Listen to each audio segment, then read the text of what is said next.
It's draining me. It's draining you. It's draining me. For sure. I don't know if that's the biggest constraint overall for the business, but it's something that I feel is not sustainable for me. Got it. So I don't think I can go much further than I am and get all of this other stuff done. As a CEO of $1 million company, what would you say your rate is? What it should be? Yeah, like as a CEO, maybe you're not paying yourself that right now, but as a CEO though of $1 million company, what would you say your rate should be, your average hourly rate? I'm not sure. Let's just do a thought experiment real quick. Do you got like a standing meeting rhythm with the team? Once a month. Have you tested daily huddles?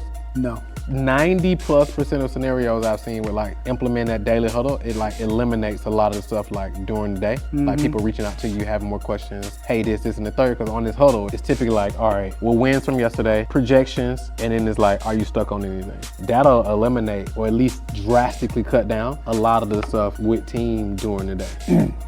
I don't see how. You don't see how? How don't you see how?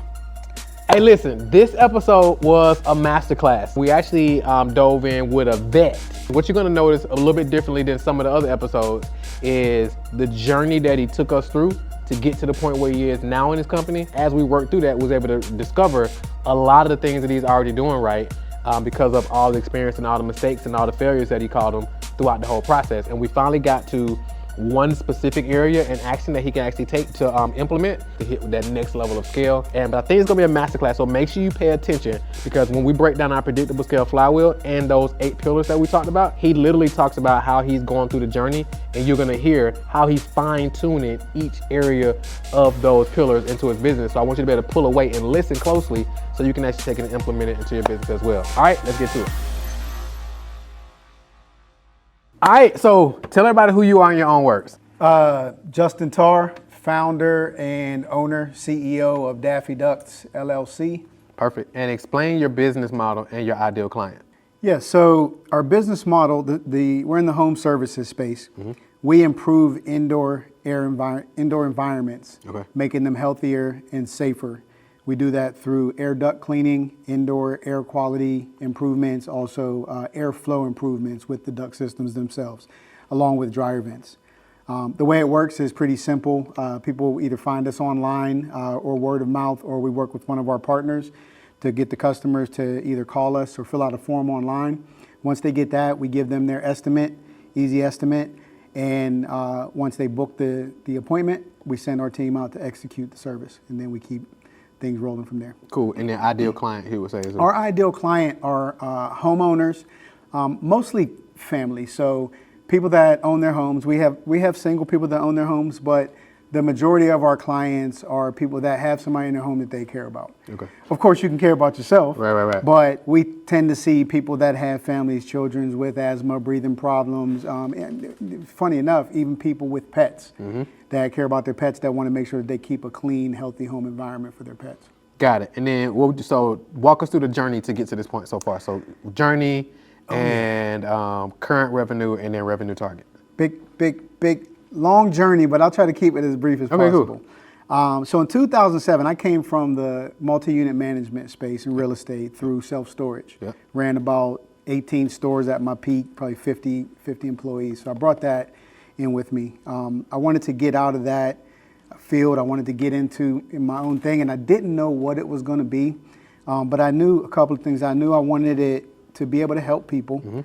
I wanted it to be something that was easy for me to learn, and then something that I could replicate easily. So looking through entrepreneur magazines and different things, I came across air duct cleaning. In 2007, air duct cleaning was almost unheard of. In fact, when I told people that this was the business I was starting, they started laughing at me.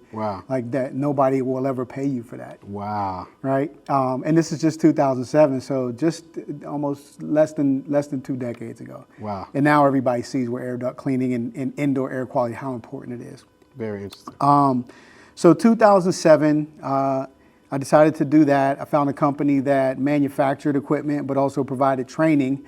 So I went, flew in, it was a 1-day training, bought the equipment, went back, and the world of CRMs and customer management and field service management was almost non-existent. So I was in the CRM, what was that CRM back then? ACT, I don't know if you remember ACT. ACT was I had to buy a CD and put it in and build what? it. Yeah. No, I ain't never heard of that. Yeah. So ACT. ACT was what Salesforce is now. Oh. On a, on a scale. And I mean, it's it's crazy sure. how fast technology 100% moves. 100%. To just look back, almost like yesterday. That's crazy. And I'm using my stuff on a CD in the database. That's crazy. So I was using Yahoo Calendar. Okay. So it just began word of mouth. My first client was actually a guy that was selling us a car. Okay. And he wasn't a paying client. My philosophy was, if I can go in here, I can get somebody to allow me to do this in their home, I can learn it real quick, understand what the expectations and deliverables are on the job, how everything works, so that when I'm ready to go ahead and replicate and bring somebody on, I know what everything is. Yeah. And I'm not just coming in and sending somebody out blindly. Yeah. Right. So fast forward, maybe 6 months later, I got my first assistant. Fast forward maybe another 6 months to a year, I made them a lead and got them an assistant. Nice. 2007, 2008, probably a little bit shorter period of time than that. Mm-hmm. I'll tell you how I know, because I founded the business in September 2007, mm-hmm. September 12th, 2007. I jumped out on that first job, the first free job, mm-hmm. March of 2008. It was supposed to be for a discount on the car, but we all know how that goes. It's like, yeah, I got you. Yeah, for sure. I stayed there for 12 hours, man, cleaning that house. Sheesh. And now we do a house we average probably about three to 4 hours. So I did that, got those couple people, and then the recession hit. Mm. And this is around what year? 2008. 2008, okay. Yeah, cool. 8 to 9. Okay. Recession hit. And I don't know how to market. I don't know how to, I think I was doing like Home Advisor.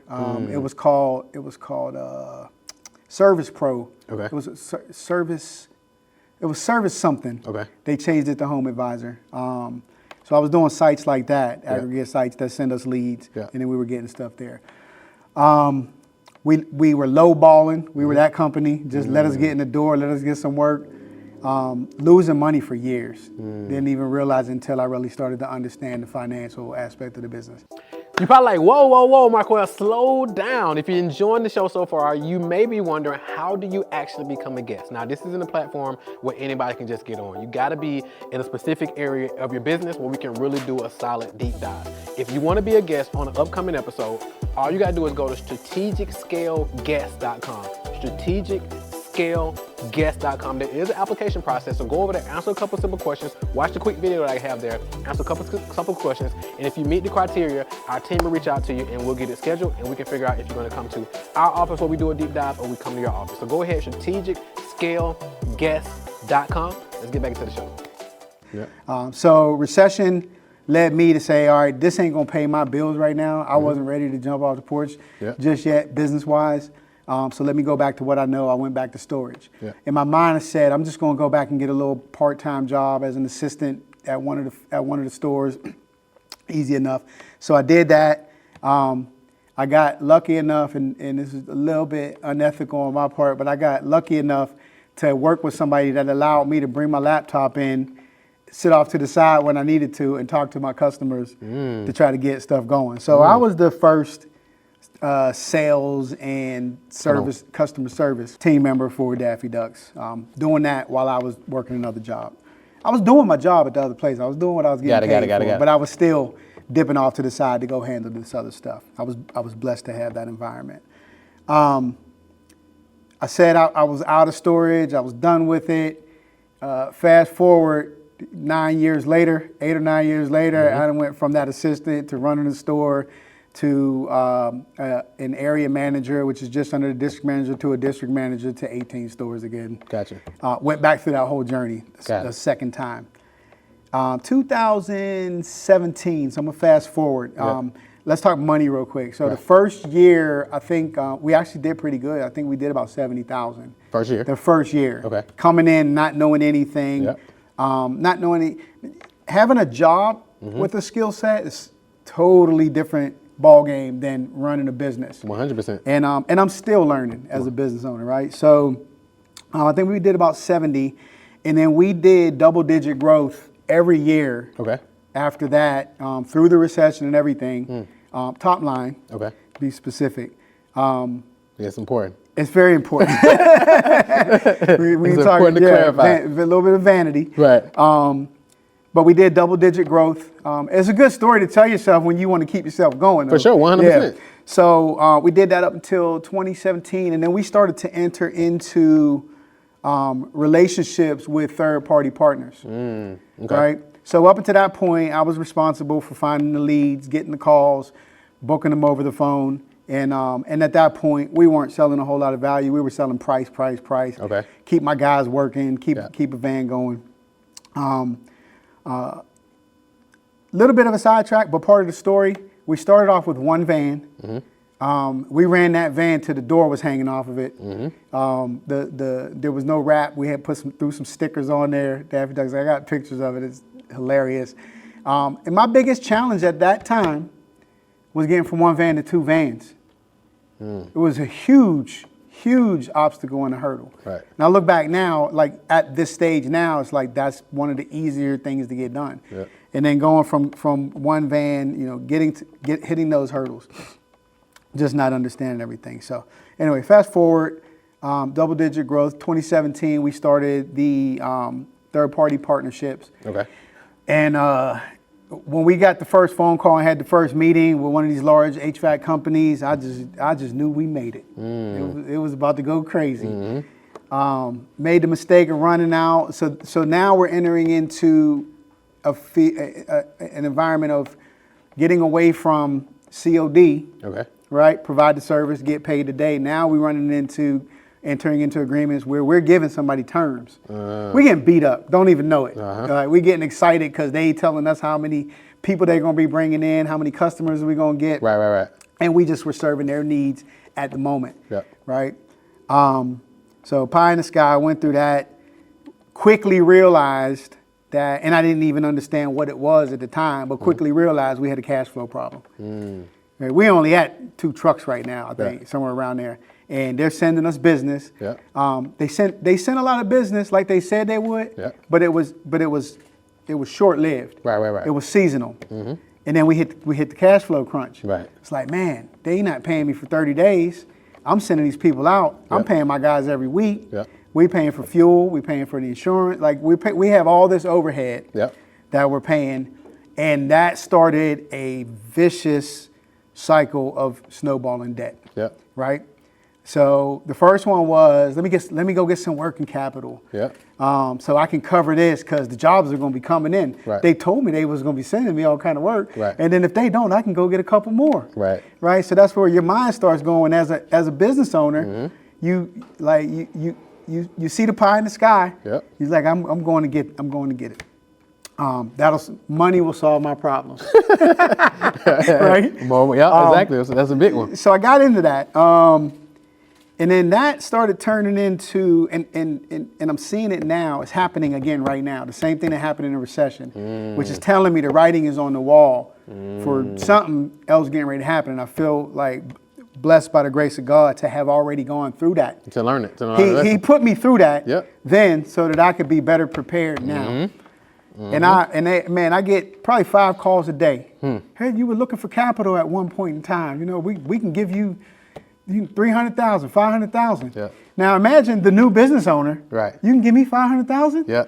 For real? Like how soon can I get it? Right. And they don't see all the numbers and We don't how see the everything numbers. So what almost killed us, what almost took us out, man, was they weren't daily paybacks, they were weekly paybacks. So now every week I got the stress of not only servicing the partners, the cash don't last that long. Right. Once they put it in the bank, you want to go improve something, and we don't think in terms as new business owners, fairly new business owners. We don't think in terms of what's gonna be needed. We get that impulse. Yeah. Right. Yep. I've been wanting this for such new uniforms, all that stuff. And so fast forward a few years later, I was getting a loan to pay another loan. Okay. I was in a bad situation. Right. To the point, like I'll never forget the day, like I literally broke down and cried. Like because as an entrepreneur, your business is your life. It's one and the same. Right. If you don't have another job and your business is on the side and you don't have other investments and things put to the side or whatever, if that fails, I mean, you can always go back to work. Yeah. But your pride and your ego as a man and a head of a household and all of that stuff, and you feel everything crashing down on you. For sure. You like, man, broke down, cried, prayed. So that was my first introduction into hiring a consultant. Okay. A consulting group, and they came in, and this was really my first introduction to the belief that you don't know what you don't know. Okay. Because here I am, like, it's over. Yeah. It's over. I'm getting this loan. I'm renewing loans. So what they do, just for the audience, this is important to know. Like, if you get into these loans, these are predatory, by the way. They're gonna come under the guise of saving your life, but don't make no mistake, they're predatory. We can give you such and such. You get a year to pay back. So let's say $100,000. Yeah. $100,000. You give a year to pay back, plus interest. So now you got a weekly payment of X amount of dollars. Yeah.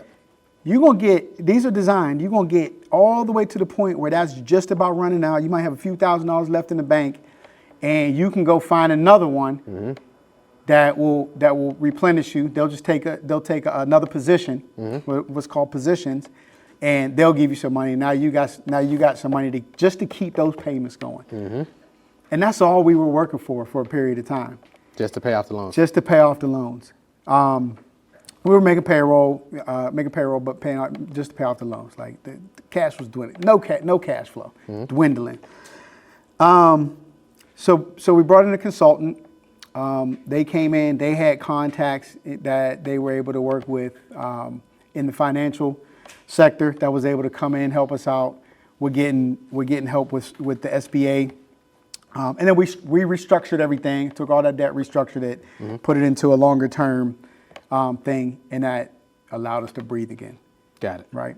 I had somebody to come in and show us how to, number one, have a team of people out there that can help you with different things inside your business. Yep. And to be able to trust somebody. Yep. So they came in, we got that restructured, we got back rolling. And then the next thing I had to tackle from there was, 18, 19, now was the culture, company culture, right? When we started the business, man, we was hiring family members and friends from back home that moved into town. And it has not worked one time for me. The only person that I'm related to that works with us is my wife, handling all of our internal sales, and that's the background that she comes from. Right, she comes from AT&T and Michael C. Fina and different companies like that, Continental Airlines. So she's got that background. Why she's so good at what she does. So anyway, the culture. There's always going to be a ball in the air. Right, always. And so now it's time for us to attack the culture. And we're seeing people that it was, let me show you my way. This is how I do it on my truck. This is, that whole thing. So we were lacking systems. We were lacking processes. We were lacking SOPs, playbooks, employee manuals, all of that stuff. And so if you don't create the culture is going to be created for you. 100%. And it was being created, and it was toxic. By default. Yes. And so people started to fall off little by little, and then we got to the point where I was like, you know what? We've come this far. We can't allow this to be the thing that causes us to implode. Right. So let's shut it down. I don't know if you watch Lamonis. What's that? The Prophet. Prophet goes in. He looks at stuff. Put the closed sign up. We shutting down. Business is closed for the next. Right. So we did that. It was a bold move. But it was necessary. It was so necessary. Sometimes you got to break it down to the studs and rebuild it. Sometimes you got to do that. That's the type of stuff you don't hear on the internet though. Like people on the internet, everybody winning. It's like people don't talk about like, hey, we need to pause. Slow down the speed up. Let's break this thing down to the studs. For sure. with all the lessons. Yeah. And then let's build this thing and let's recalibrate. It's not even rebuilding. It's just like let's recalibrate. Recalibrate. Absolutely. Yeah. Absolutely. Because so some of the good things that we did along the way, we did establish those partnerships. We did establish ourselves as experts in the industry and in the field. We established and built a good, solid brand over the past decade plus, which is one of the things that I attribute our current success to is having that strong brand. Right? Because I mean, stuff is popping up left and right, but people are contacting us and they trust us. Right? So we're achieving our mission. So we did that. I'll speed it up a little bit. I heard in another conversation about what does it look like if everybody quit today? Yeah, what we just talking about As I heard that, I was like, I lived it, right? And I did not have modules or. So what I had to do, I had to get creative. I had to find somebody else. Hey, what's up? Real quick, if you're watching this episode, which you clearly are, and you're like, okay, this is amazing. If you're a business owner right now watching this and you're making $30K to $100K per month at least, or you're making $1 million or $5 million, and you're looking to get to 10, 15, 20 million and beyond, and you're like, how do I strategically scale my business without burning out and without sacrificing the thing that matters, all the things that matters? I actually put together a special bonus gift for podcast listeners only. So if you go to strategicscalegift.com, that's strategicscalegift.com. We're going to hook you up with some tools, some strategies, some systems that you can apply into your business immediately to help you strategically scale your business without burning out, so you can impact more people and scale to the $1 million business, to the $1 million mark and beyond. Go get that right now, strategicscalegift.com, and let's get back to the show. So I'm not a technician by trade. Right. The hands-on stuff is not my thing. Right. I don't enjoy it. I know what needs to be done. I understand it. I'm a visionary. I've got all the certifications. I can go in and inspect and look at everything, and I can tell people what the expectations should be. But going out to do it ain't my thing. So, and that goes with training as well. So I brought in an expert. I flew in an expert, had them come spend a few days with us. We updated our entire recruiting process. What does recruiting look like? We defined it. What does onboarding look like? We defined that. I brought somebody in the office. She worked with me for 2 whole years, helping to build all of this stuff out. We put together videos. We upgraded our technology. We got on the best field service management software that's out there. We added Trainual to our stack. We use Loom. We use the Dan Martell, the camcorder method to try to do stuff. So we did all of that. We actually invested in turning the back of our office, which used to just be a warehouse, which just had stuff everywhere, disorganized, cleared all that out, threw so much stuff away, and then we turned that into an actual hands-on training lab. Gotcha. So now if you come to our office and you take a tour, we have a classroom. We've got our screen up there where we watch all of our onboarding videos. We come in on our once a month whole team trainings. We sit in the classroom. If there's anything we need to refresh on or improve on, we walk right into the next door into the lab, get the hands-on stuff. We've got working HVAC units in there. We've got duct build-outs in there. I've got a couple of appliances. I got a stackable washer and dryer. I got a dryer. All of that stuff runs. Now you got a whole training facility essentially. We got a training facility. We have a recruitment and onboarding and training and employee life cycle process and system in place. Like we've gotten all of this stuff in place. We know what the training looks like. We kind of know what an ideal candidate looks like to come in, and we built all of that. And how long did it take you to get to that point though? From start to finish? From when you jumped in the game to like now, we like actually got a function, like a functional operation. So we ran a decade blind. I wanted to hit on that because again, I tell people, it's gonna take you 10 years. Like strap on. You know what I'm saying? Like strap in. Absolutely. Like decide what you want to do and strap in. Because it's gonna be a ride. Absolutely. So go ahead. 100%. It's gonna be a ride.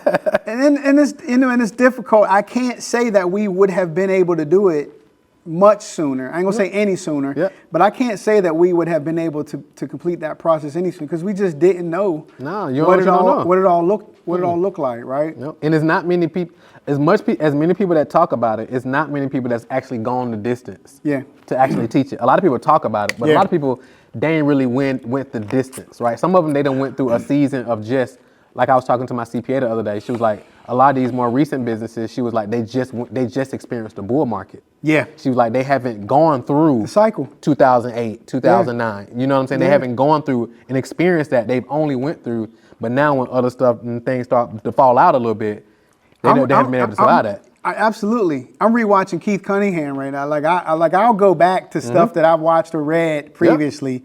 And one of his teachings, that's what he talks about. He's like, everybody think they're good at business. Yeah. He's like, you ain't good at business. You don't know what you're doing. You just was in business right here. That's it. When they get down here, he said, why do you think most businesses fail at the 10-year mark? Yeah. Right. So getting in that, and you're absolutely right. That was a valid point. Getting in at that time was a blessing. Right. And being, I don't even know if I would call myself wise, but being able to understand that I needed to make the decision, I got to go out there and find some money elsewhere while I'm doing this. Right. Because all this leave your job and go start your business and all that. No. Okay. Strap in. I was talking to her the other day and she asked me, she was like, what business, blah, blah, blah, blah, blah. And I'm like, what you willing to do for the next 10 years, number one. Yeah. And she was like, well, I don't make enough money to do X, Y, Z. I'm like, don't quit your job. Yeah. I'm like, the internet will tell you, quit your job, go all in. You got to have the stomach for that. You got to. You know what I'm saying? So, all right, cool. So now you got the facility, cranking that things out, kind of bring us up to speed of where we at now. So where we're at now, over the last few years, the brand has just continued to gain momentum. And again, this took 15 plus years. Billboards and everything. I remember I hit you one day and was like, hey, man, I just saw the billboard. Absolutely. We've done billboards, social media, online. I think we got, we continue to keep a really good, solid website. I think that's critical. And then you have to have a website that's easy to navigate and that's built to convert. Right. So, and this is just the website. I'm not even like referring to funnels or anything, but an actual website. It's funnels these days. You can do funnel leads, but so we got that, making sure that we created a brand voice. Brand colors, right? A whole branding playbook. The whole thing, right? And we explain this to our people. It's like you catch somebody coming in, our uniform is khakis, green shirts. They could wear shorts, but it's shorts or pants, green shirt, clean dark shoes, not the real color, nothing real colorful, and clean looking. Right, for sure. Right, that's the brand. So I catch somebody coming in, and they got on some blue painter's pants. Ain't gonna work. And I'm like, what's that? Like, what's going on, man? It's like, oh man, my stuff was dirty. I said, well, you got to change that. Right. You can't, like, their brand is critical. Every time somebody sees us, regardless of who it is, they need to see the same thing. Our brand says something to people. Right. So we got on that.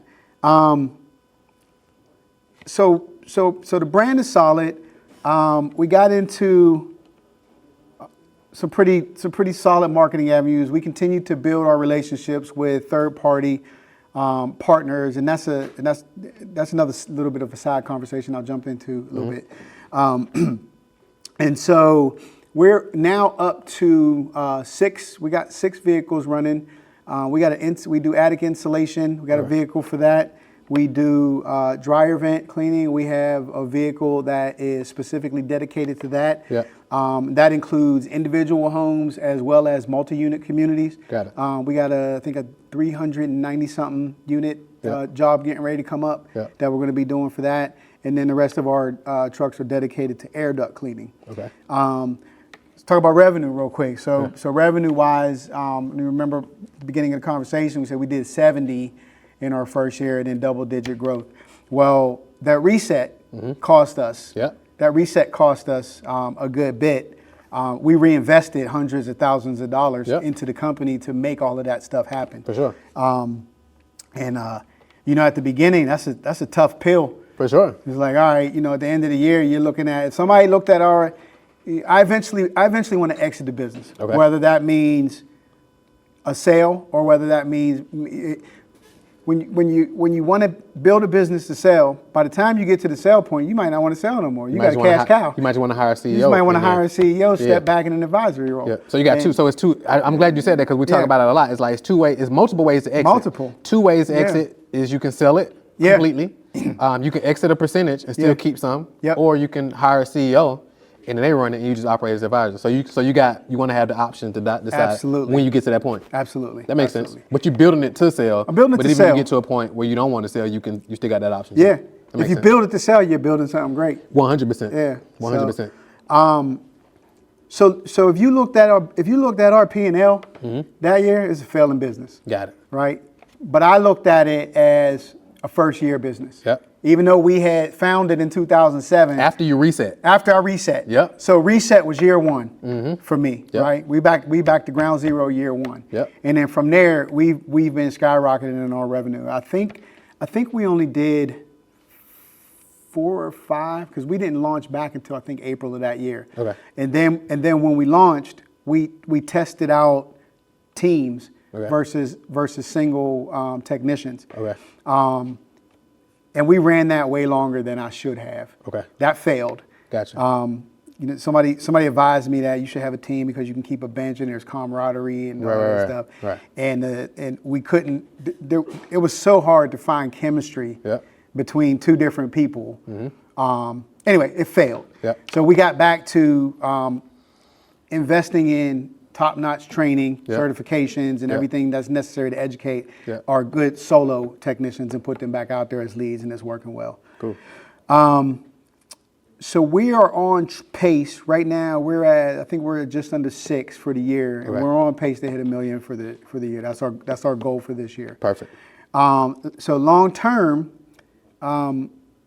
next 3 to 5 years, I want to get to $5 million top line with a 20 to 30% EBITDA.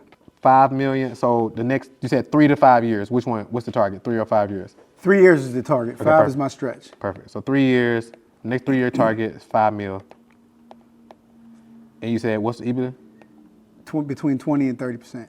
EBITDA 20 and 30%. So 1 to 1.5. But I love it. All right, cool. So 1 to 1.5. All right, excellent. And then what would you say is the one specific scale constraint that you would say, or big challenge right now, that if we fix that, that'll help us get here? Fulfillment. Fulfillment? Fulfillment.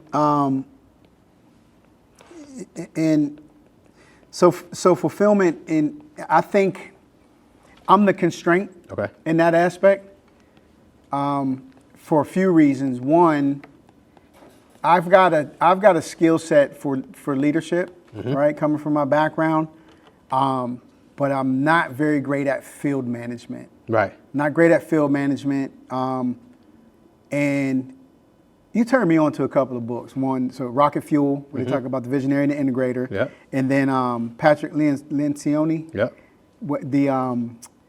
I forget which one it was. All of this stuff is amazing. It just made so much sense. It was like, and now every time that I'm doing a specific task, I can literally feel it draining all my energy. Yeah, you can feel it. Because I wake up, we chat in the mornings. Yep. I wake up, I get my reflection on, workout, like feeling great. It's going to be an amazing day. I'm going to do this, I'm going to do this. I got my whole thing planned out. And then I get to the office and the first field phone call hit. Yep. And I'm like, I'm just deflated. feel the energy going out. It's like, all right, there goes half of my creative day. It's like, and it's really difficult for me to pivot back once I get pulled away from that mindset and that level of energy. Yeah. It's difficult, and I got to start finding other things to fill my time. I'm working on that too. That's a me thing. Okay. So the constraints there is being able to eventually get somebody into that position or wean somebody into that position. I've failed in the past at that already. I tried to bring somebody in. I think it was a bad hire. Okay. Skills wise, it was just a bad hire. Okay. I'll leave it at that. And this was part of the reset. Right. If I bring somebody in and they can keep people trained in quality assurance, make sure our vehicles, manage the fleet, and all of that stuff. But it required a skill set and a high level of organization and discipline that didn't exist. Got it. So field management consists of what? What's like the roles and responsibilities? So field management consists of ongoing training and coaching for the field. It could be call by call management. Call by call means that you're actually making sure that the team in the field is following every step of the checklist of the field process on the job. So, for example, they dispatched on time, they arrived on time, they got to the home, they introduced themselves, they checked the thermostat. Right. They got a photo of them with their booties on. Right. Before and after photos of each section that we require, and then did they do a full inspection? Yeah. Because this is the next level of where we're going, right? So I'm trying to train them to be great inspectors and not just doers. Right. Like and it's hard to shift that mindset from I just want to go in and get the job done so I can get out and either get to the next job or so I can get out and go home. That makes sense. It's like what they don't realize is how much potential there is to help people and in turn help yourself and our organization grow by being a great inspector, because there are so many we don't know what we don't know. And there are so many unseen and hidden problems in people's homes that they are suffering from on a day-to-day basis and don't even understand why. Makes sense. Right. So what's the other, any other? So field fleet management. Okay. So. I thought I put that on, what's the name? Yep. Okay. So you said field management. Fleet management. So field management, that's staffing and the technicians. Fleet management, making sure that all of the vehicles, we use Fleetio as a technology, so making sure all of the vehicles have their regular maintenance, making sure that we keep our uptime as close to 100% as possible. Got it. How big is the fleet right now? 6 vehicles. Six vehicles. Yeah, we got 6 vehicles. We got 4 running steady right now. Okay, perfect. 4 to 6. Cool. Onboarding. Onboard a new team member? Yeah. It consists of recruiting, onboarding, and then continuous process improvement and documentation. Got it. So continuous document improvement. So how many people are so this field manager, how many people would, and you were saying if we can. It would be 4 right now. 4 right now, okay, cool. It will be 4 right now. Okay, cool. And then, so you're saying right now, this is the biggest scale constraint? Yes. Okay. Right now, as is. Okay. But I have another path that is my vision. So if I'm really thinking about it, our current model, this is the biggest scale constraint. Okay. Where I want to go is, again, getting everybody to become better inspectors. So we've got certifications now from National Comfort Institute. We want to be the company that's known for coming in and being able to improve not only just the indoor air quality, but also indoor air performance, right? 80% of homes have leaky, undersized or improperly sized ducts connected to their systems. And a lot of companies come out there and they just change the system. So you got ducts out there that are, 30 to 80 years old that are that have had 3 systems attached to them already, and they just underperform. So you've ever heard somebody say, man, that one room just don't get cool or just don't get hot. And that's undersized or improperly sized equipment. So we want to go down that road where we continue to be duct cleaners, but now our duct cleaners get better at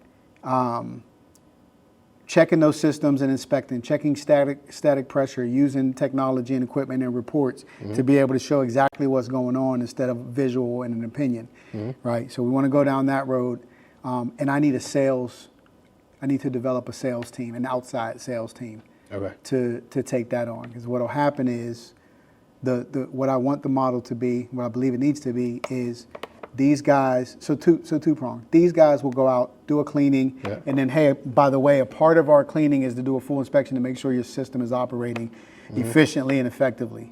Can we go ahead and move it? And it's complimentary. Can we go ahead and do that? We do that. 8 out of 10, we're going to find something. We turn that over to a lead inspector, which is our outside sales team. Got it. They go in there and they do a deeper dive and then start to present the problems from the inspection and options to the customers on what they can do. Got it. To solve it. And what's like your roadmap? Like, what's your plan to like? What's like the timelines for folk want to get this done, and then timeline you want to add that piece on? So the timeline for I got 3 initiatives rolling right now, all simultaneously, and they're all in the works. And the sales one is the one I am the furthest away from for right now. So I got our membership program getting ready to launch. That's all built out. It's on our website, all of the things that customers get with it. That will kind of start to feed some of our inspections too. We've got a database of probably 16,000 people that we've served over the past 16, 17 years, about 1,000 a year. So that's that. Advocate, we're building an advocate referral program that will pay out commissions, cash commissions. That'll be automated, and that will be mostly for home service professionals to be able to refer us to their customers. So what I want to do is eliminate, long term, eliminate these partnerships that we have and turn it around and get referrals from the people from those companies. Gotcha. So now we're eliminating the terms. We're improving our cash flow. We're further improving our cash flow with the memberships because now we got either monthly or annual recurring revenue coming in from that. That gets pumped back into marketing, and then that becomes a wheel, right? So this part right here is the biggest thing that's draining you right now. It's draining me. It's draining you. It's draining me. For sure. I don't know if that's the biggest constraint overall for the business, but it's something that I feel is not sustainable for me. Got it. So I don't think I can go much further than I am and get all of this other stuff done. So yeah, that's a big constraint then. So if we free you up from here, then what does that allow you to do? That allows me to get back into these other initiatives, really push them. I took one day on the advocate referral program. And out of probably maybe like 20 invites, I think I got 2 that have been ongoing, sending us business. The memberships I haven't launched yet. Everything is ready. I just got to get that set up in our field service management software so that everybody on my team can start selling it. And then I have one of my main guys that's out in the field. I need to backfill his truck. Got it. And I want him to step out and become that lead inspector. He's my best sales guy out there. Got it. As far as offering options and closing. Yeah, that's irrelevant. And so I want to bring him out and then help further him in his career and help improve his life as well. So go ahead. What you about to say? One of the ideas that I have, which I'm really hesitant because of the failures I've had in the past. I've had multiple failures hiring from the ranks to put somebody in a leadership position. But in my crazy mind and desire to get away from this so much, I'm like, well, maybe while he's launching the sales stuff, maybe I can pull aside a day or 2 to help let him go jump on some of this stuff and remove some of that stuff from my plate. Cool. So let me ask you this. So how many hours a day are you consumed doing this? At least half of my day. So about maybe a third to a half of my day. How many hours? So 3, 4 hours. So if you brought somebody in to take over this, is this a full-time role or is this 3 or 4 hours? It's not a full-time role. It's like a 3 or 4 hour? It's probably a 3 or 4 hour. It could be full-time, but I don't see where that position generates more revenue to justify the position.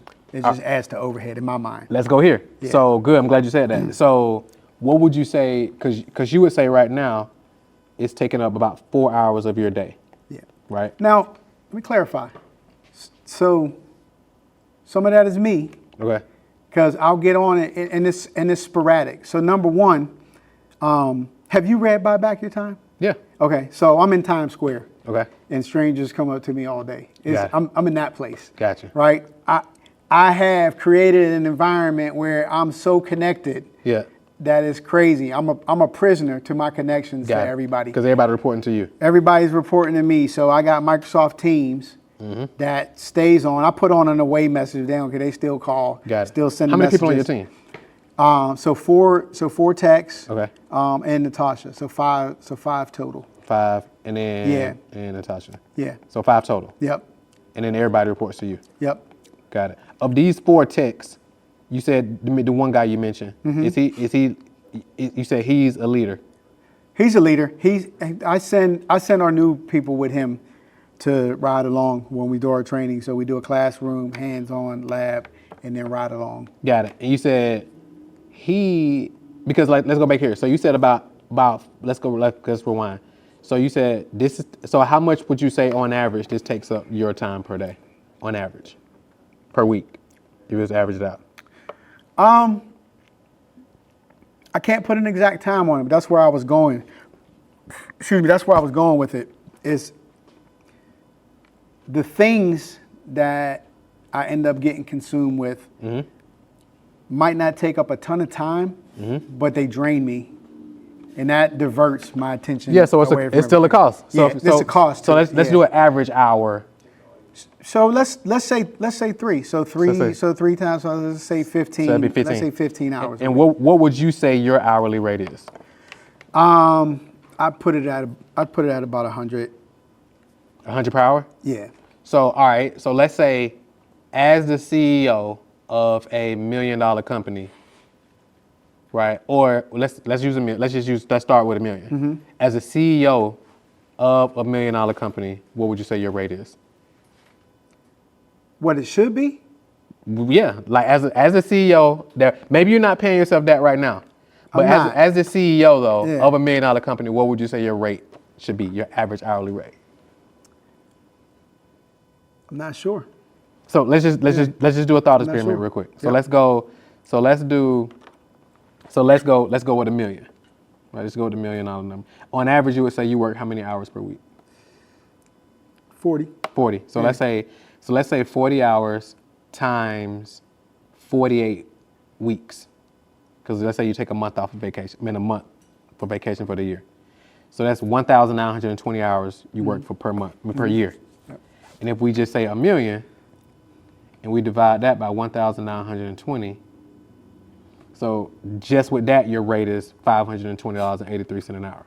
I don't understand that math though, because that's top line. We're talking about top line revenue. Yeah, just top line revenue. So, Okay. So even if you said, what profit margin? 30%? Shooting for 20. 20%. Yeah. So if you say 20%. So we're building back up to 20 right now. Right. So if you go top line, you could do that. But if you wanted to go best profit and use like 20%, but you said your target was how much? 30, 40%? 20 to 30. Yeah. EBITDA. Okay. So let's call it 100, right? If you want to call it 100. Yeah. So if we call it 100, and then we go 100 times 15 a week. So what's that? 1,500? Yeah. Times 4, it's $6,000. So if this frees you up, are you then able to add at least $6,000 per month in value to the company? And this super conservative. This at like this. Yeah. Because we came up with this rate based on 20% margin, all that. Right. Right. So freeing you up here, do you think you can add at least $6,000 in value back to the company? Yeah. How much would you say on average, just by you being able to implement some of these other initiatives, free you up mental wise? I mean, if I get this sales and inspection program launched, I mean, I'm trying to add 10 to 30K a week. Got it. Because you can do the other things, right? Correct. Boom. So I can get that rolling. I mean, I got just about everything that I need. I got to get my man fully trained up, and then we just got to get out there. Good. Yeah. So, all right, perfect. So now my second question was, in terms of this role, do you currently have anybody who you can train in this particular area? Within the company? Yeah. No. And I just wouldn't do it again. Got it, because of the previous experience. Previous experience. Plus, if I got Two things. One, if I got good technicians, they don't always translate to good leaders, especially if you haven't been training them little by little along the way. No, I agree 100%. Yeah. Because sometimes people may say, all right, my best salesperson can be a sales team manager. Correct. It's not the case. Correct. Like some salespeople are just amazing salespeople. And we end up losing double Yeah. because we promoted somebody, they didn't have what it took to do it, so they fail at that position. That's deflating to them. 100%. They ain't going back. They're not going back. Yeah, for sure. they're not going back. So what would you say? What's the best? What's the ideal candidate? The makeup of this person. I would like to see somebody that has experience in field management, specifically in the home services. Got it. And market. what's the average salary for them? I don't know.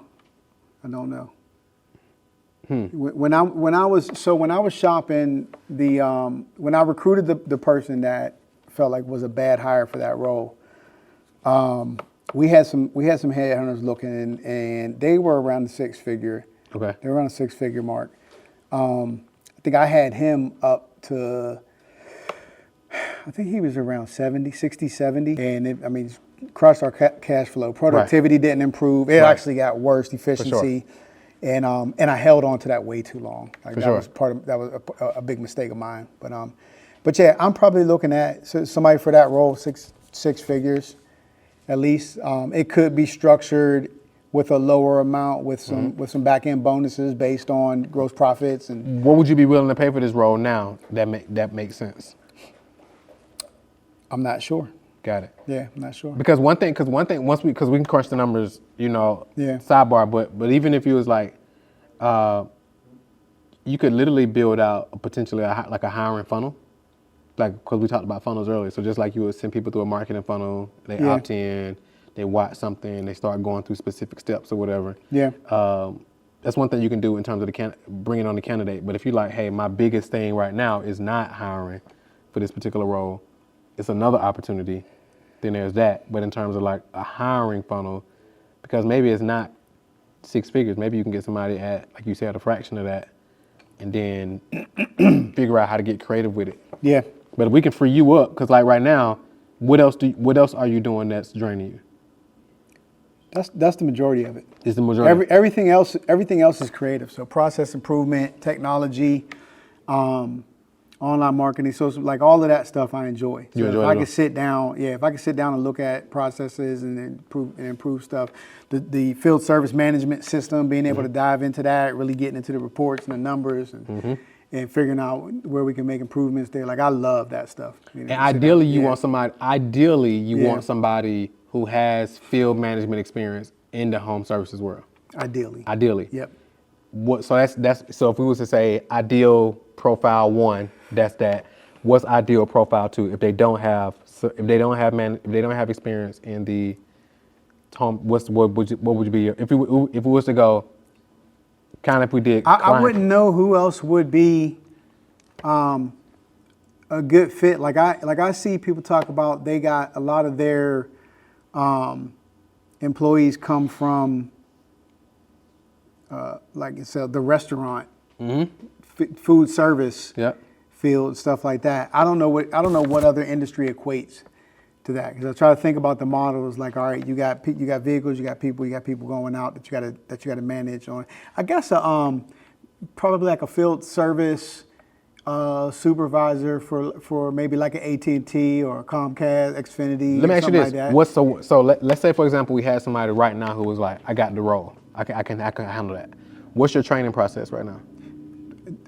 So it would be me actually sitting down with them, showing them. Yeah, currently, yep. Do you got like a playbook or anything that you were training? Not for that role. Gotcha. But I've been building videos. Gotcha. And using Loom really. Like so every time I try my best that every time I go in to do a task, that I'm Looming it. Yeah. And Loom is so good now with AI. It gives you a title. And everything. Yeah. Subject, chapters, everything. So I'm getting better with that. How far out? How soon could you have like a whole playbook laid out for this particular role? If I had the time to dedicate without all the distractions and energy draining, I could probably have something put together within a couple of weeks. Got it. Worst It case. wouldn't take long because I'm doing it all. Gotcha. And I've done it, but it's just piece here, piece there, sporadic. So how could you create the time now? So one of the things that I'm doing right now is I just got a VA Yeah. to offload my email Yeah. and calendar, and I'm still learning what that looks like. Yeah. So that was step one. Step two is I'm disconnecting from everybody. I'm giving everybody time slots to actually talk to me. In order to do that, I need to empower them a little bit more. Yeah. So I thought about all of the most common things that I get calls about. What should I do in this situation? From team members? From team members. Okay. So that includes Natasha. Yeah. You know, hey, I got this customer that's this. And then the field, hey, I got this job that has this. So what are those common things? I started building out a list and a tree. Yeah. If this, then that. If this, then that. Gotcha. Right? Do you got like a standing meeting rhythm with the team? Once a month for the full team, and then I have a weekly huddle, but I'm not as good as I should be on that consistently. Have you tested daily huddles? No. So a lot in 90+% of scenarios I've seen with like implement that daily huddle, it like eliminates a lot of the stuff like during the day, like people reaching out to you, having more questions. Hey, this, and the third, because on this huddle, it's like, it's typically like, all right, wins for the day, wins from yesterday. Yeah. Projections, right, / based on what you're working on. Some people have projections, some people have what they're working on. And then it's like, are you stuck on anything? Right, what are you stuck on? And then you get that, that's typically 30 minutes, 20, 30 minutes, Yeah. maybe an hour if you're doing some training stuff on it. Because right now it's one big team phase, right? Yeah. So it'll be you managing it, or eventually you probably bring somebody else to run it. But that'll eliminate, or at least drastically cut down, a lot of the stuff with team during the day. I don't see how. You don't see how? How don't you see how? Because the reasons that I get the calls are job specific. Okay. In the moment. Okay. Right. So I'm not saying this wouldn't be a good thing to do, but I don't see how that solves that problem. So a job specific, an example would be, hey, I'm at this job. I opened up the system. It's a ductboard plenum, and I see some growth. Like, how should I handle this? What should I talk to the customer about? Oh, okay, got it. Right. So that scenarios like that, is that like a unique scenario? It's not unique, and so that's why I was saying what I'm doing is, like, I've actually started working on job site decisions. So I got a job site decision list, decision tree here. So microbial growth identification. Okay, got it. Something broke. Adhered debris inside of the duct. We run into a job that's got a steep driveway. So the biggest thing, the biggest thing you're getting on today is, hey, I'm on this site. This is specifically happening. What do I do? Yes. I'm happening. This is what I do. This is what I do. Yep. And in your training process, when you're training them, what all are you covering? Are y'all covering like these unique situations? We talk about them, but I don't have anything in place. That's what I was saying. I think that there's room to empower them more. And so, I mean, our mission is to inspire trust. Yeah. Right. And they're handheld a lot. Right. And a lot of that is on me in the way that I built things. And that includes Natasha. Can I book this customer? Can we do this? So that tells me that I need to do a better job of defining what things are, right? What do we do? What can we do? Like, she should be empowered to have all of that information to be able to easily say, oh, I'm sorry, that's not something we can help you with at a time. Here's what we can do. Got it. You know, or I can refer you to somebody, or whatever the case may be. So I don't get the call. Hey, do you think we can do this job? Who has this truck? And give me a scenario of something Natasha would say, okay, can we hire this? Like, what's the criteria of, like, yes, it's a yes, and then what's the criteria it's a no? So single story homes. So here's an example of something that just recently happened. Get to a house. They have a steep hill. So our truck can't get up it. Then we get to the top of the hill. There's also a low power line. So we can't even send a van because the power line is right. I'm sorry, we could send a van. The van has portable equipment in it, but nobody is assigned to the vehicle. Yeah. So now we're stepping out of our normal system and processes to go customize something for one customer, Got it. which always ends up costing us. Got it. It costs us time. It costs us inefficiencies Yeah. with all the vehicle, with supplies being moved from one truck to the other, so on and so forth. So is it a regular home? Can we access it? Can we get to the systems? Do we have enough stuff? Yes. Do the job. If any of the above is a no, we just can't service that customer. How do you know that information beforehand? Like, what's the process like? So we have in our field service management system on the booking and the call screen. Okay. When our CRM takes the call, they're filling in information as we're talking to the customer. Okay. So is there a steep driveway? We ask all of these questions. Where are the systems located? Yeah. Are they in a crawl space, attic, or what And have Natasha's you? having that conversation. Yes. Okay. Natasha's having that conversation. And we capture as much information as we can. Yeah. And that's in there, and the technicians get to see all of that stuff when they get there as well. Got it.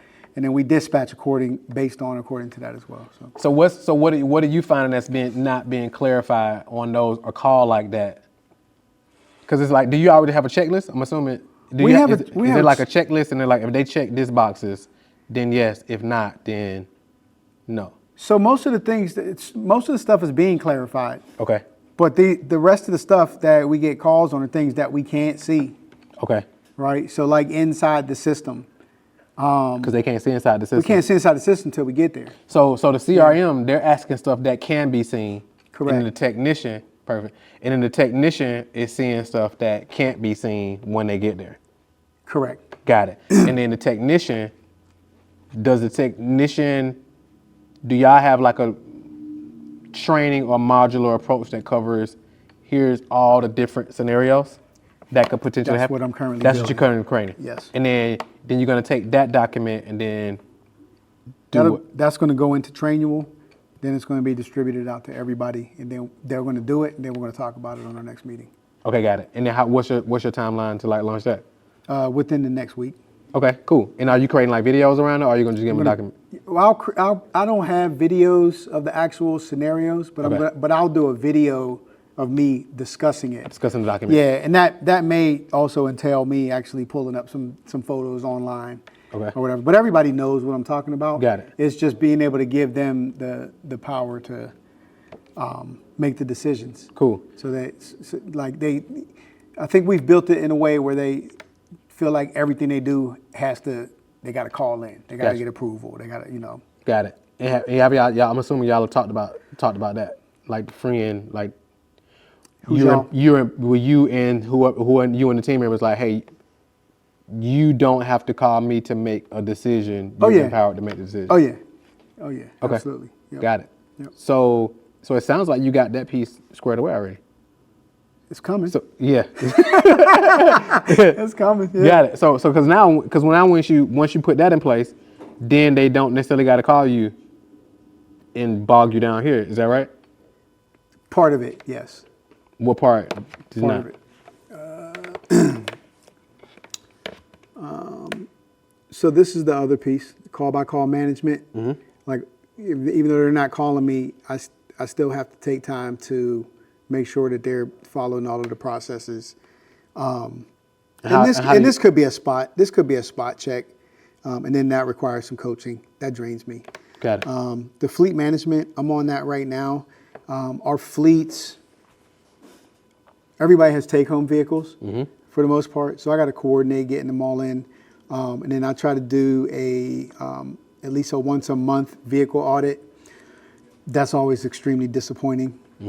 Stuff not being taken care of, and then stuff doesn't get reported. They also have the responsibility to do a daily inspection through Fleetio on the vehicle, so that we can see things that need to be done in a timely manner and be able to take care of them. So I still got to stay on top of that. What's that? Onboarding. I'm handling that. That's not too draining. That's okay. Like doing my interviews and all that, and then document improvement. Yeah. That's not extremely draining. In fact, that can even be enjoyable if I'm out there getting that stuff taken care of. But it will. Yeah, I guess it will eliminate a good bit of the stuff that people are calling for. By putting that in place, because now they have just a checklist to kind of review. Yeah.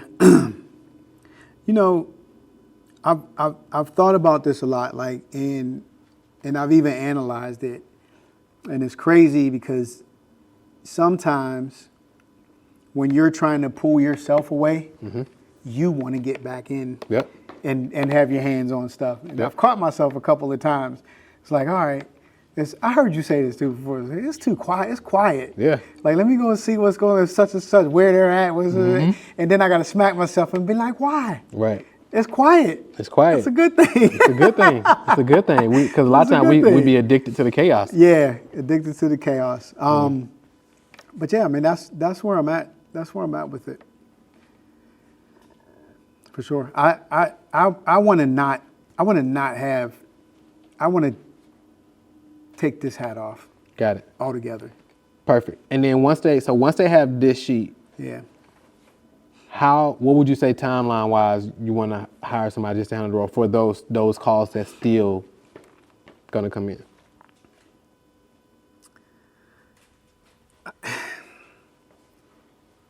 Again, I don't know that. I mean, maybe I'm looking at it the wrong way, but I don't know that the value in it is freeing up my time. Right. For me to be more productive on other things. Yep. I don't know how much time this person would need to take on this, and I don't know how. I guess I'm looking at it from a perspective of, for it to make sense in my mind, is to translate into increased productivity in the field. I guess a block for me, myself. So one way is like if it removes you from it, then it increases enterprise. It might not add immediate, let's say, revenue, but it adds more enterprise value, because especially with the goal to like exit. Yeah. Because you're not there. Because if you're still stuck in here, and somebody, when you are ready to sell, or people start asking, and it's like you're stuck here, by you being stuck here, it actually hurts some of the enterprise value of the company. Oh, to answer the question, I'd like to have somebody in that position within a month. Got it. So what would you say is a couple ways that you can start getting some candidates and pipeline wise to start interviewing? I don't know. Got it. I don't know. I don't know who to look for. Yeah. I think I'm a little bit jaded now because of my failed attempt. I get it. And there's a lot at stake. I feel like if I make that mistake again, it might be the one to tank us. Right. It's a fear. So you're a little gun shy around it. It's a fear, yeah. Yeah, I get it. Yeah. I get it. So what would eliminate that fear? Like, what would help eliminate or mitigate that fear? I would have to talk to the right person and hear somebody that has the ability to take control, that would come in, ask the right questions, ask about what we got going on right now, paint a vision for me of what they would look like in that role. But I don't know where to begin to start to look, who to look for, or what the compensation would look like on it. So, but that's what it would take to answer your question. I need to talk to that person, and be sold on the fact that this is somebody that I can just hand the reins over to for that particular role. For sure. Would you be opposed to? Because I know you have got pretty proficient with ads. Would you be opposed to running like some low budget ads? Because you want them to be local too. Not at all. Yeah, not at all. So you can run like let's say you ran some low budget ads. Let's say we created a hiring funnel, right? And you created some low budget local ads because you want them to be here. And then we can literally target based on different things, right? Titles, management, or titles, maybe field management may come up in the interest targeting, or whatever the case may be. And now we create a funnel and then have them, hey, look, we're local to this area. We're doing this at Z. I'm the CEO. Here's our vision. We're looking for this specific role. If you think you meet the criteria, click on the link, go through, answer some questions, and we literally had them go through a funnel as if they were opting in. They go through, watch a video, and then have them apply, and then you get the applications in, and then you start cherry picking and then having some conversations. Yeah, I mean, I think that's a good idea. Got it. And then I think that's something immediate to like really start just having some conversations, like you said. Because like you said, you're already working on some of this. And then when you hire for this role, it's good that you're actually already developing this, because when you even hire this role, this person already had this. Yeah. Because I think for me, the biggest thing I found, and I see over and over again, is like hiring somebody and then getting some type of ROI from this new hire. Because a lot of times we can hire people and it's like we're paying them, but it's taking forever to like get them on board. It's taking forever to get them ramped up. Right. Where it's making sense for me to continue to pay this person. So yeah, by you already doing that, you already had the game. And then, like I said, that a low budget local ad to start getting some candidates to come through, and now you can start having some conversations and seeing. You say local, you just mean the Atlanta, like local, Atlanta yeah. market. So like just in the Atlanta area. Yeah. So like within, because does it matter what side of town they live on? Nah. Yeah, because everything is in Atlanta. We're pretty well spread out. I mean, we got Marietta, we got the Southeast, Northeast. So what, is this a coming into the office every day role, or is this a work from home role? No, it would be work from home, but get into the field. Got it. They'll need to be as well. So they'll need to have like alongs, yeah. So the criteria be management or field management, ideally, obviously some transportation. Yep. Yeah, I'm not real big on the office thing anymore. Yeah, that makes sense. I actually like to be alone in the office. Right. That makes sense. That makes sense. I work better that way. But and then what are the criteria for this role that you would be looking for? I mean, obviously people gonna like respond to it and they interview well and all that, but what's like the things that you're looking for? I mean, I need to see a track record of successes and improvements at some other organization. Right. What did you do to go in? Like what problem was there before you got there? How did you solve it? Right. How did things improve? Like I think the biggest opportunity in the field is just continuous improvement of efficiency. Right. Right. How can we continuously be more efficient? Never be perfect. Yeah. But how can we continuously work towards like where's the drains? One of the things I did at the beginning of this year is we changed our compensation model for the field team. Mm-hmm. That was a game changer for us. You like that word, game changer? Oh yeah, for sure, 100%. That was a game changer. And I think we're probably one of the better, if not the best, paying companies of our type in the market because of that. Now, it took me a long time to really grasp it, but it's performance pay, and we pay. It's really piece rate, so it's based on task. It's not hourly. Everybody's more productive. They can ask for more work. Like if they're efficient and they can get the jobs done right with high quality, they can ask for more work. Hey, I need more. And they can pretty much write their check how they want. So we went to that. That improved efficiency really well. So I think that was step one. But now just looking at the processes, what else can be done? What else can be improved? How can we get better with the vehicles? How can we be more organized? Things of those nature. Because one thing I don't like when I see is like, if they're taking on more work, then they're rushing in between jobs. Like if they're going in between jobs, then I go look at a vehicle and everything is just thrown. Like all of the things that we invest in, hundreds or thousands of dollars worth of stuff is just thrown in, vehicles. Let me hurry up and get there. I don't like that. Right. So little stuff like that. It's a well-oiled machine. Got it. Yeah. So and then the first hire in the whole cog is gonna be here to like free you up. Yes.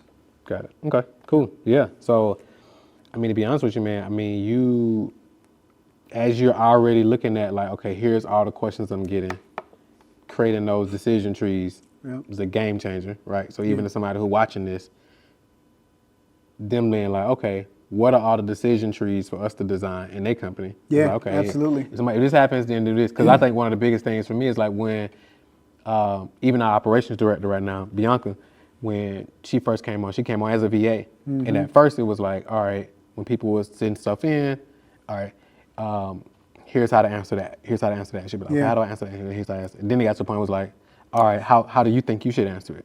Yeah. And then she was like, okay. And then she began to trust herself. Yeah. Right. So then it got to the point where you don't got to ask me because all the questions you get are going to be, they may be asked differently. For sure. But for the most part, it's the same question. Yep. And then it's just like you said, empowering them to be able to do that. That's the hard part. It's probably hard for a lot of people when you're a business owner and you feel like this is my baby. Yeah. It's like you kind of have a propensity to want to go make the decisions for people. And I think that's one of our biggest pitfalls and setbacks as business owners and leaders is trying to be involved. So the more we try to pull back, Yep. that mind is like, Trying to pull you back in there. make sure you call me. I catch myself saying that sometimes. Yep. I want to be like, nah, you got this. You got this. Yeah, you got this. You got it. You got So- it. 100%. So as much as I'm working on them, I'm continuously working on me too. Got to. Yeah. It's an ongoing process. For sure. So some of the biggest takeaways I hope everybody's taking away is a couple things you did hit on a couple times was, hey, that's top line revenue. Yeah. Right. One point you was like, I don't understand that because that's top line revenue, Yeah, right? So yeah. top line revenue a lot of times is vanity, It's vanity. right? It's vanity. So hopefully that's a huge takeaway Yeah. for individuals because a lot of times people can get obsessed with top line Can I revenue. add to that? Of course. So speaking of that, so the top line, it also helps to dictate and determine what we do as leaders and president, CEO, whatever it is, to determine the success of the company. Because oftentimes, and I mean I'm speaking for myself, we don't work on that overhead part, especially when things are going good. When things are going good, you're not going through line by line looking at the things that you done bought that you ain't using it, that you haven't used in 6 months. Yep. That's not doing anything for your business, and then stripping that out. But the better you get at that, and then you really start to focus on two things. For us, the gross profit line is huge because that's everything that's dropping back down to pay our overhead. So really understanding that gross profit, and that's another thing that empowers these guys to be able to control their thing, and looking at the gross profit, and then just looking at those things on a weekly basis. Yep. I've one of the other things I struggle with, and I'll hand it back to you, was organization for me and my tasks. And I had to, the way my mind works, I had to theme it out. So I have financial Fridays. Yep. So Friday, that's my thing. I'm sitting down, I'm looking at reports, I'm looking at the system, seeing where we're at, doing comparisons, looking at our P&L, comparison year over year, month over month, trying to plan and strategize, and that's my thing. But yeah,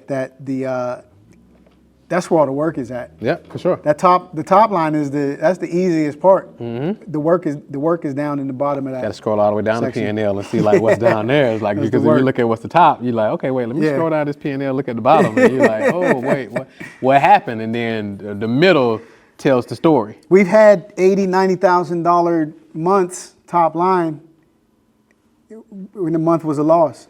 It's a real thing. Yeah, it's a real thing. It's like, so people just see that. You know, for example, the employees. Yeah. They're out there collecting the money. Yeah. And we discuss, I'm transparent, so we discuss the performance in their numbers. Yeah.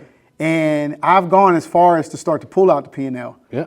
And I don't go line by line, but I'll pull out section by section. Yeah. Gross profit, cost of goods, like here's where you're at, here's where your truck is. I got it down to the truck, and I'll show them.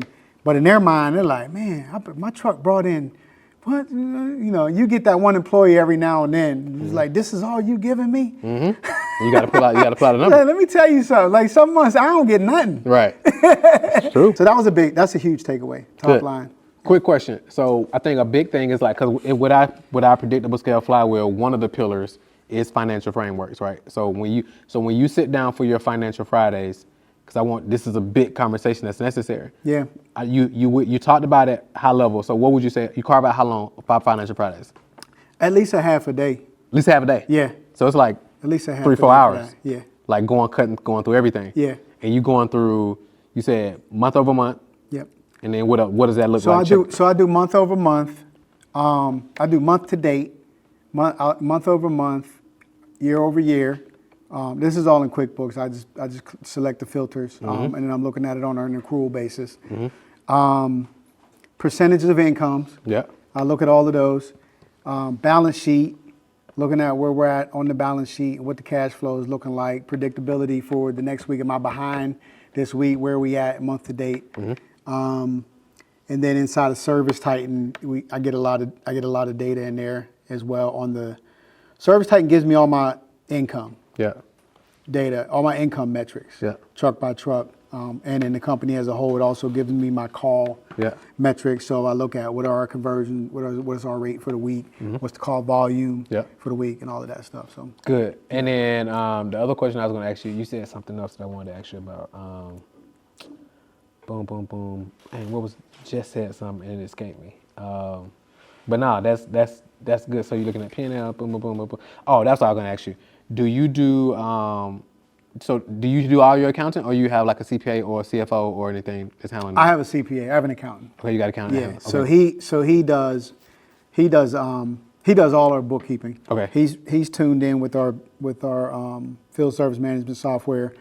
So all the revenue feeds from that, it's already set up to feed into classes. Each truck is its own class. Okay. So for example, I got DVO1, DVO2, DVO3, DVO4. Yeah. I could pull up a P&L by class, Yeah. and I could tell each one of them trucks how they did. I could see each one's gross profit margin, dollar-wise, gross profit margin percentage-wise. I could look at my labor expense, like what my percentage is for that particular truck. So if I look at a truck, the performance pay allowed that to become more predictable. Yeah. So it used to be like, who's out there milking the clock? Who's out there getting overtime? But the revenue just doesn't justify it. It's like, this don't make sense. You got 20 hours of overtime, but he made $2,000 less than the rest of the trucks. Right. So that was all helpful. But being able to look at that on a truck by truck basis, it almost sets us up for a franchise model. For sure. Right. So I'm glad to have that. But I look at all of that. I look at it on a truck by truck basis. I start out simple with just the totals, company wide, and then I start to dive in from there. That makes sense. You do accrual accounting. Yeah. Okay. Good stuff. Good stuff. Now, I mean, what you've built over the years, all the lessons, going through all the different seasons that you explained, it speaks volume, because now you're able to talk about it. Like, it's not many people, when it comes to business, can actually, that even talks through the numbers and like what that looks like and so forth, right? So I think in terms of that 3 mil target, I mean, especially when you know the numbers, right? It's like, here's a straight line path. And the beautiful thing is that you're already developing the decision trees, which is excellent. So I think, for me, I think a big add on top of what you're already doing excellently is testing out that hiring funnel, running those local ads, and then getting some people into the pipeline, start having some conversations, and really drilling them, and then seeing what it's gonna look like, and even doing some trials, like those ones that you kind of like, because of course you know people can interview well, right? How would you do that? What, a trial? Yeah. So I would do it where that's intriguing to me. So on the trial side, I would legit, because you can only really tell how you can work with somebody until you actually work with them. Yeah. Right? So it's like, it's literally like, hey, look, I like you so far. However, transparently, last time I hired for these roles, it didn't go well. So to hedge against that, what I'm gonna do is I'm gonna trial out the best 2 or 3, right? And what that's gonna look like is this. And that may look like, it's not gonna look like a full compensation package. It's gonna be something for your time or whatever. But it's not gonna be full compensation package. And then whoever makes through trials, basically, then we'll make a decision. And now you can kind of see if they're really in, because if they're really stuck on, I need my full compensation package, blah, blah, blah, blah. Ain't your person. That ain't your person. Yeah. You know what I'm saying? Especially once you lay out the mission and what has you gun shy. You're like, man, I'm totally transparent. Here's the deal. Here's why I'm hesitant to go into this. Here's why I want to do it, though. And I want somebody who's going to be part of the vision and not just compensation. Now, there's some upside and some growth potential, because here's where we're looking to go. But for the protection of the company, I got to go into it this way. And test a couple people out together, and then see who outperforms. What does that look like? Compensation-wise? No, the test. The test. So it depends. So it depends on what some of their day-to-day gonna be. So like, for example, you said... But is it simultaneous? Like them doing it simultaneously? Yeah. I would probably... So depending on what you be open to paying them, depending on what the window would be, right? So I don't think this has to be like a 90-day thing, right? So I think it depends on like, what are some of if you had like in school when we do a project and they give us what was the thing they gave us when we did projects in school? What was the thing? Syllabus. Not a syllabus, but it's like, you used to get sent home with a project and you got to use the thing to determine the project. Like, we so far from school. I should know this. I got kids in school. But it's like the thing, like, dang, what's the thing? It's like when we do a project and we got to present it. Yeah. And when you present it, and they like when you're doing the project, it needs to have at least this thing. I can't. It's a criteria, but it's called something else. I'm gonna remember it later on when we ain't talking about it. But what I'm saying is, I would say, okay, based on this, I would assign them something to actually go do. Yeah. So for example, I'm gonna use a totally irrelevant example. That's fine. Not irrelevant, but a totally Unrelated example. So I had a couple guys who were trying to pitch me for a copywriting job, right? So I was like, all right, cool. I want to see how good you are at copy, and then how good you are at capturing my voice with the copy. Because you can make and write copy, but it may not be able to capture my voice. So I'm like, hey, write me X amount of pieces of copy in my voice and then submit them to me, right? So that way I can actually see they work. Some of them gonna be like, well, no, I'll need a fee for that. I'll at least need this to do it, blah, blah, blah. And I'm like, well, I'm good then. Yeah. You know what I'm saying? So now we already eliminated it. The other ones, they know how good they are.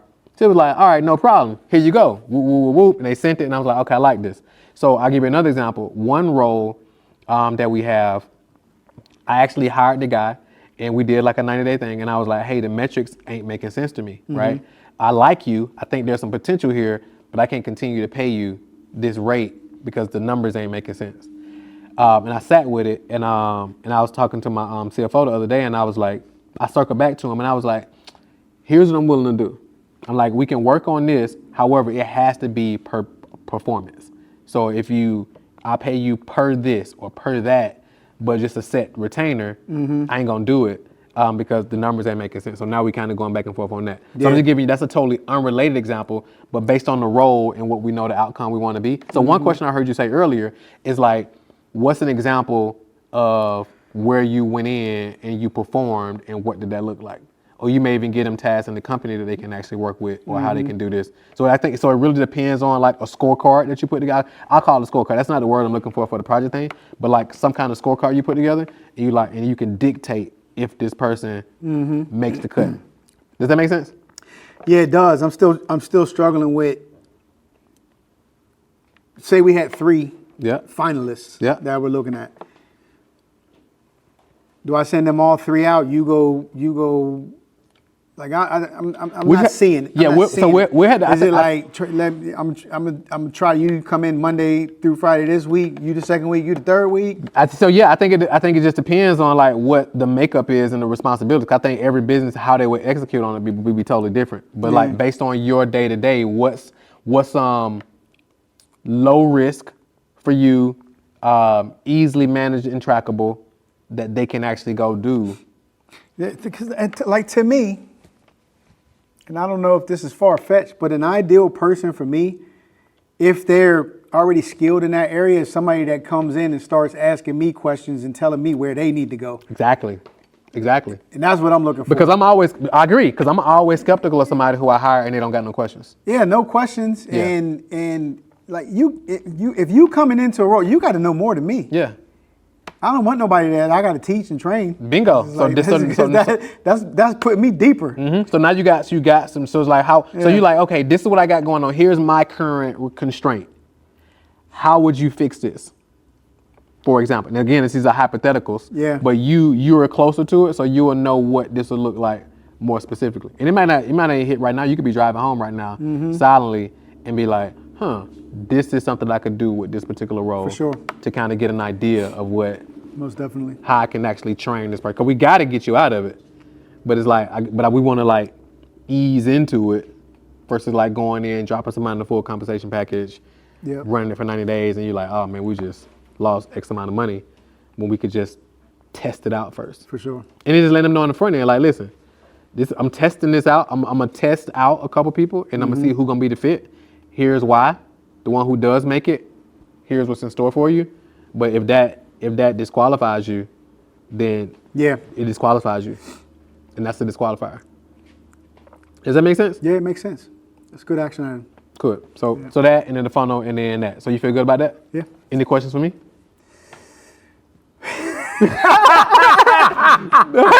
Now I gotta be the guy that you hate.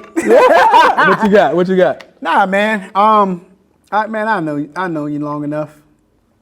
I really ain't got any questions. It was a good conversation, though. Yeah, it was a great It was conversation. a really good conversation. Yep. Are you talking about when you said no questions? That's Yeah, the guy. yeah. No, I ain't hiring you, so it's a good thing. I ain't hiring you right now because then I'd be like, you don't got no questions. I got a question. Okay. So I watched it. What was her name? Cassandra? Yeah. Yeah, so I watched the thing with Cassandra. But Cassandra got some comfortable chairs, man. You got me sitting on this bench. What's up with that? Cassandra had the good chairs. Bro, we were at Cassandra's studio. But now we done sat on these longer. This is the longest episode we done did on these chairs. So that's another thing we got to add to the list.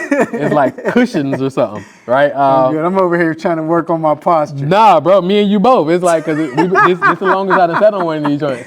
Yeah, for sure. We definitely got to get some cushions or some joint. Yeah. But yes, those are her chairs. That was her whole setup. That was nice. Like Kev and Dunn and them, they just went. That wasn't even. So her set wasn't even like that. Yeah. Kev and Dunn went in there and like pimped her whole set out. And you guys are amazing. And man. she was like, she was like, this my setup. Like those chairs don't go there. Yeah. When we had it set up, they don't go there.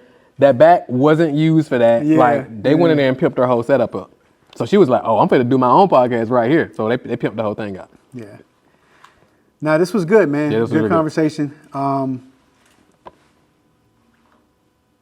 Now people should take a lot from this, man. It's like just your whole journey. Yeah. I mean, 17 years in it, all the lessons, knowing the financials. Because entrepreneurs, we're great at making money, but it's like really understanding the finance. Yeah. You know what I'm saying? Even if you hire a finance team, still knowing how to view your own statements. Because I talk to a lot of people who they get statements, but they don't review them though.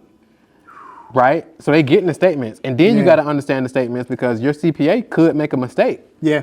So you've been able to go over those statements and been able to review it and ask questions about it. I'm in there though. It's a game. I know. I don't even and I've seen that too, where a lot of companies wait for their CPA to close out the month and deliver. The only thing that holds me back is payroll, labor, because it's a week behind. Yep. Right, to match what the work that was actually the revenue that actually came in. Yep. I set it up that way so that it's a week behind. So I always got to wait for that to get updated to see what my real numbers are. But month end close. We shoot for by the 5th or the 6th, no later than the 10th. Yeah. Because then beyond that, you making decisions blindly again. 100%. Like you back to making decisions blindly again. So 100%. So you good? We got some actionables to get out of here? Yeah, definitely, man. My man. I appreciate you coming. All right. For sure. It can be scary. Like I get it. Sometimes we want to hold things in. And we only want to really give a part of the story because we personally feel like something might be perceived as bad. But this is all good.